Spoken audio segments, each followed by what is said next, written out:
Here's a situation I see all the time, okay? I go and I do an inspection, and then 99% of the time, or 99.5% of the time, I find problems in the house. I don't care if it's new construction, I don't care if it's an older home, I'll find something, okay? Because that's what my job is, to find problems. But here's what happens a lot of times when I do find problems. Obviously, the buyer says okay, no problem. We'll ask the seller to fix X, Y, and Z.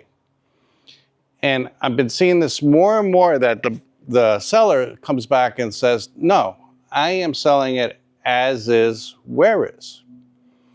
And now the people are emotionally connected to this house. They already pictured the furniture in the house. They already, they really want the house.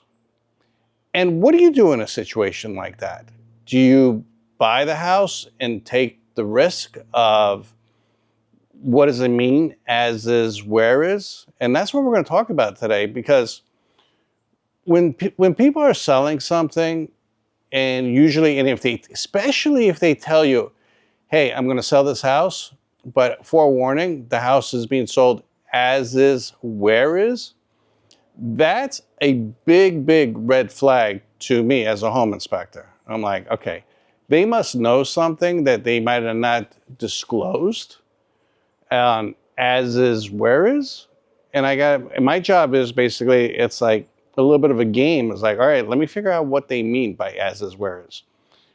And we got to talk about this, because if you let your emotions get the best of you and you say, all right, I like the house, I'm willing to take the risk, you might be making a really big mistake. Or you may not be, but I think you might be making a bigger mistake than you think. So let's talk about that. In the meantime, if you like this kind of content, do me a favor, consider subscribing. It really does help out the channel. It's greatly appreciated. And if you need a real estate agent anywhere, especially here in Florida, I'm a licensed real estate agent and I'm available. My phone number is below. You call me, text me, and let's talk. All right, let's get started. One of the things is, everybody thinks that the hard part is getting under contract. And actually, that's kind of the easy part, I think. I think the hard part is after the inspection and after you realize what you're getting yourself into, the negotiations afterwards. Like, just so in Tampa, like according to Redfin, I think they said the last article in February, I think it was 13.7% of homes that were under contract fell through, and a lot of them fell through because of repairs. And I think it's even higher in some areas. So yeah, inspection is a huge, huge part. And when you're doing an inspection, like some of the real estate agents, they call me and they say, hey, you know what, could you do an inspection? We have a 3-day, in order for us to get this house under contract, we told them we would do the inspection within 3 days. Okay, that's a red flag. If your real estate agent says you're going to do a 3-day inspection, you're making a mistake. I strongly recommend, I don't care what the deal is, I strongly recommend a 7-day or a 10-day is even better. Because even if you get an inspector to go in there in the first 3 days, he's going to find problems. And then he might say, hey, you need to get further evaluation from, a roofer or an engineer for something, or this is problem, that problem. And people aren't going to jump. You want time to be able to do follow-ups of the problems. Do your research. Do not do a 3-day inspection. And I know a lot of my real estate agents watch these videos, and they're like, hey, Jimmy, sometimes we have to. And I understand that sometimes you have to, but if the seller to me, if I'm the real estate agent and the seller to me says, I'll only do it if they do a 3-day inspection period, that's another big red flag. They might tell me, hey, we don't want you to find something, okay, that's there. So definitely do a 7 or 10-day inspection period. One of the biggest misconceptions about as is, where is, doesn't mean, shut up and take it or there's no negotiations. It really doesn't. Okay, so when somebody tells you, no, we're not doing anything, especially here in Florida. So let's give you an example. Like say the water heater, we have to do what's called 4-point inspection. And there's a new wind mitigation too. I want to talk about that one too in Florida. But first, 4-point. And say the water heater has corrosion or doesn't pass a 4-point inspection. Or the electrical panel has what we call double taps, 2 wires into 1 breaker, or there's corrosion in the box. Or the roof has less than 5 years of life. Okay, those aren't as is where is issues, because if you're getting a mortgage, you cannot get insurance. There is no insurance company that's going to say, hey, I know you have a failed 4-point inspection, but we'll give you insurance anyways. I mean, I've seen insurance companies say, hey, we'll give you insurance, but you have to replace the roof within 30 days. But I rarely see that kind of stuff. And at the same time, what do you want to do? You want to pay for a house to do repairs that you don't even own already? You know, that you're going to repair somebody else's house, their electrical panel, so you just get insurance. So yeah, it's up to them. And not for nothing, but if the seller's house fails a 4-point for legitimate reasons and the deal falls through, they have to repair that stuff or at least disclose it to the next buyer and hope the next buyer is paying cash for the house. These things are like, some of these things, when I talk to some sellers and they're telling me, oh, I don't care what you find, I'm not fixing anything. I'm like, well, these people are getting insurance and they're not gonna be able to get insurance because X, Y, and Z failed. So what do you want me to tell you? Like, it was so stupid. I was doing one the other day and almost everything passed on the 4-point except the shutoff valve in the laundry, on the washing machine. Okay, real bad corrosion on the hot side and the cold side. So I told them, I said, hey, you know, could you replace these things? And then I'll come back and I'll do a re-inspection to make sure it was done correctly, you know? And they're like, no. And I'm like, really? What is it gonna be, less than $50? You just shut off the water, you know, replace them and turn the water back on? It's like, it's not like a big deal. Like, no, I'd rather kill the deal. And I thought they were joking. Then I got a call from the buyer and they say, hey, Jimmy, he's not gonna repair that. And I'm like, that's kind of stupid. And was it an Eagle thing or something? It's like, so I'm like, well, I can't tell you what to do. I mean, unless you want to pay a plumber and go out there and fix it in somebody else's house. They're like, no. So the deal actually fell apart, not because of the price, not because of the appraisal, not because of the roof or the panel or the water heater, because of a stupid shutoff valve in the laundry and egos. So the deal fell through. And I guarantee you now that that seller who made a big mistake, okay, is putting new valves on that washer and dryer now for the next buyer. Listen, when people are saying, when we find problems, we're not talking about cosmetic issues, okay? Deferred maintenance. I wrote some things down. Expensive but manageable repairs like the fascia and, you know, that it's just a little rotten that's going to need. We're talking about like safety issues, you know, water intrusion, broken pipes, things that is like, you know what? You need to repair this stuff.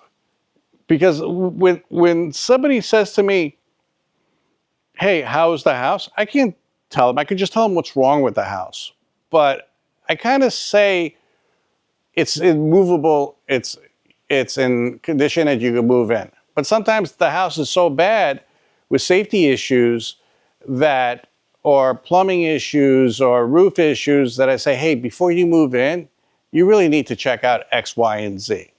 Okay, so by me saying that, maybe it's not move-in condition because I wouldn't move into it, but I guess it's up to anybody who's buying the house. It's up to them at the end of the day.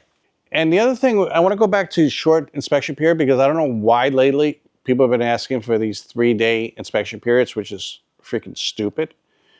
But even if you get the inspections done, you want time to read the inspection report, absorb what is in it, ask the home inspector about the questions, and then do your own research. Just say it's not a 4-point issue, okay? But find out what it's going to cost. Like, I'll give you another example. The windows on a house, they were original windows. They opened, they closed, but they're single pane, old, corroded windows. Okay, they're like horrible windows. And I told them, I was like, yeah, your biggest issue with this house is these windows are shot. And they're like, how much is it going to be to change windows? I was like, I'm not a window guy, but I know a lot of people that have done windows, including myself, and you're probably looking at 50, 60 grand. They're like, whoa, 50, 60 grand. I was like, oh, so make some phone calls. So good thing that these people had a 10-day inspection period, because now they can figure out what they're getting into, because these windows were really, really shot. You need to ask yourself these 3 questions, okay, when you're getting into a house. Here they are, okay? Question 1, can I safely live in this house, no problems? What do I mean by that? Safely live in this house. Is the electrical panel safe? All right, or is there scorching, or is there a problem? Is the plumbing safe? Am I gonna have a plumbing break? Is there indications that there might be a problem with mold or something? I'm not a mold assessor, but is there any signs of that kind of stuff? Does it smell funny? Is the air conditioner working? That's all the stuff that you have to really take in consideration. Safety, all right? Question 2, can I financially absorb these problems? So let's say it passes a 4-point, but there's other issues that you need to correct. You have to ask yourself, all right, I really want this house. Can I absorb to fix it? And what's my time frame of fixing it? All right, the roof has 5 years left, which is always an estimate. But you say, okay, in the next 3 years, can I afford to replace the roof? Or could I afford to do X, Y, and Z? And then the other big question too you got to ask them is, will these problems interfere with my financing of this house or my insurance of this house? What kind of problems will these issues create? And when I say what kind of issues would these create, maybe they're bigger issues that you're okay with, but you have to think about, well, what about resale? Maybe I'm only planning to be in this house 5 years, 6 years. Is this probably going to still be here at the end of the 5 years? And it's going to be an issue with resale. You need to ask yourself those questions. You really only have 3 options, okay? I wrote them down. Option 1, renegotiate the price. Goods, when issue, talk to them, basically, okay? You need to go in there and say, hey, I want to renegotiate the price because the repairs were too much for me, okay? That's option 1. Option 2, ask the seller for credit or closing cost help. Maybe they don't want to repair anything, but maybe your closing costs are, say, hypothetically, $10,000. Say, okay, give me $5,000 towards closing costs to offset some of the repairs. Or the option 3 is walk away. Make sure you did it within your inspection period and walk away.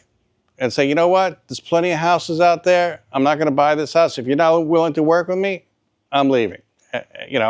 I see that all the time, because some sellers, they get emotionally connected to the house, and I understand that. But at the end of the day, you have to flip spots. These sellers, if you're selling or everything, you have to put yourself in the buyer's position and say, okay, what would you do in that situation? And if you're like, well, I wouldn't buy it, even though you're the seller, you have your answer, okay? Always put yourself in the other person's situation and see what you would do. And the other thing you have to consider is, a lot of times when the seller is being hard on you, it's more like a bluffing game. You have to look at it like it's gambling, okay? Like you're playing Texas Hold'em or something. And are they bluffing? Or are they trying to do a strong stance to see how much they can get away with? Because I guarantee you, 70, 80% of the time, they are bluffing. They want to sell the house. So I've seen it a lot of times as soon as the selling agent, the buyer's agent sells, hey, we're leaving this deal, all of a sudden the tone changes. And the seller's like, okay, we're willing to do X, Y, and Z. And it's easier. You have to understand that the seller is talking to their real estate agent, which they could show their emotions and everything. And the buyer's showing, talking to their buyer agent and doing that. And those two real estate agents are talking.